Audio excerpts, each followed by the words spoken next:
দীনিহি ইন্না দীনা ইনদাল্লাহি ইসলাম। একমাত্র আল্লাহর কাছে মূলত দিন কি? ইসলাম। ইসলামকে আমরা চাই, আমাদের হাত তুলে দেখাই।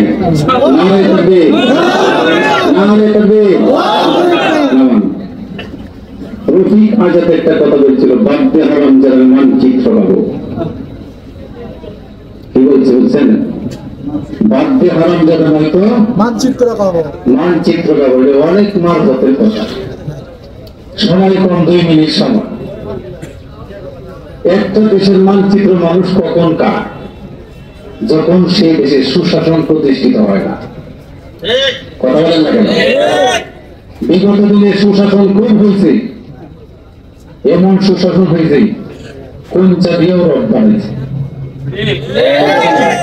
কোনটা দিয়ে কি রব বানাইছে? ইসলাম যদি ক্ষমতায় যায় তাহলে আমাদের ক্ষতি হবে নাকি? কথা বলেন না কেন? ক্ষমতায় গেলে আমাদের ক্ষতি হবে না, বরঞ্চ ইসলাম ক্ষমতায় গেলে সাইডটা লাভ। একটা হইল মানুষ তার জানমালের নিরাপত্তা পাবে, 2 নম্বর হলো ন্যায় বিচার প্রতিষ্ঠিত হবে, 3 নম্বর হলো অন্যায় অবিচার এগুলি বন্ধ হয়ে যাবে, 4 নম্বর হলো যে মানুষের অধিকার সে ফিরে পাবে। এখন আপনারা কি অধিকার ফিরে হতে চান? তাহলে আল্লাহ তাআলা যে কথা, ইয়া আইয়ুহাল্লাযীনা আমানু দুখুলু ফি সিলমি কাফা, পরিপূর্ণ ইসলামে প্রবেশ করো। আগামী নির্বাচন আসতেছে, আমি কথা বলি না যে চার ভাই বলতেন, এই কথা বলি না।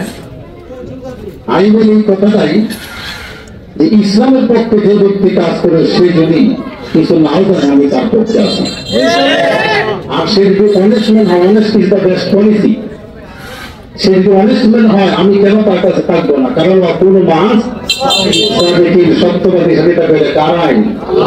সে যদি ওটওয়ালা হয়, অসুবিধা আছে? সে যদি দিন অসুবিধা আছে? তাহলে আমরা ইসলামের পথে থাকবো ইনশাআল্লাহ। আমরা মানচিত্র পাবো না, ন্যায় নীতি প্রতিষ্ঠিত করবো।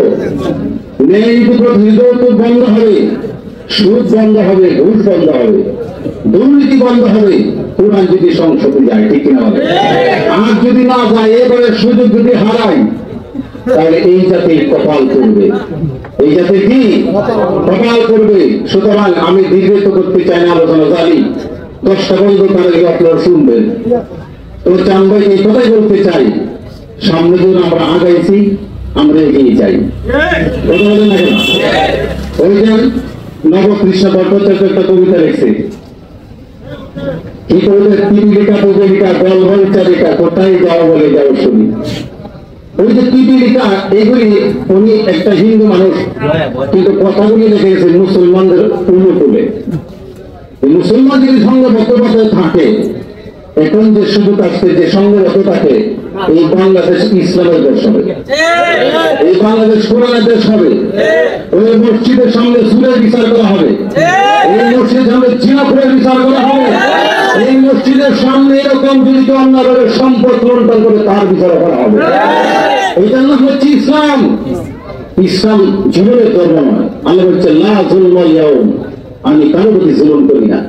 সুতরাং সামনে যেহেতু আমাদের একটা রায় দেওয়ার দিন আসতেছে, আমরা সঠিক জায়গায় রায়টা দিব ইনশাআল্লাহ।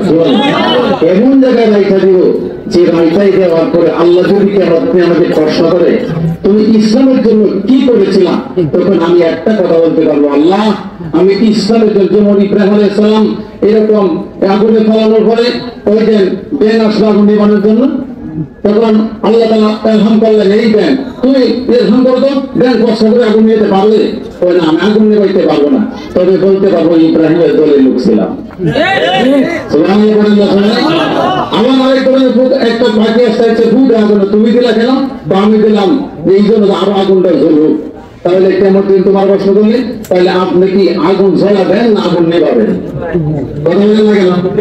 আগুন জ্বলাবেন না নিভাবেন? নিভাবো। ইসলামকে দিয়ে আমরা এই সমাজ প্রতিষ্ঠিত করবো। মসজিদ থেকে নয়, রান্নাঘর থেকে ইসলাম শুরু হবে, সংসদ ভবন পর্যন্ত চলবে। আল্লাহ তাআলা আমাদের সকলকে আমল করার তৌফিক দান করুন। আসসালামু আলাইকুম ওয়া রাহমাতুল্লাহ। এখন আপনাদের সঙ্গে কথা বলবেন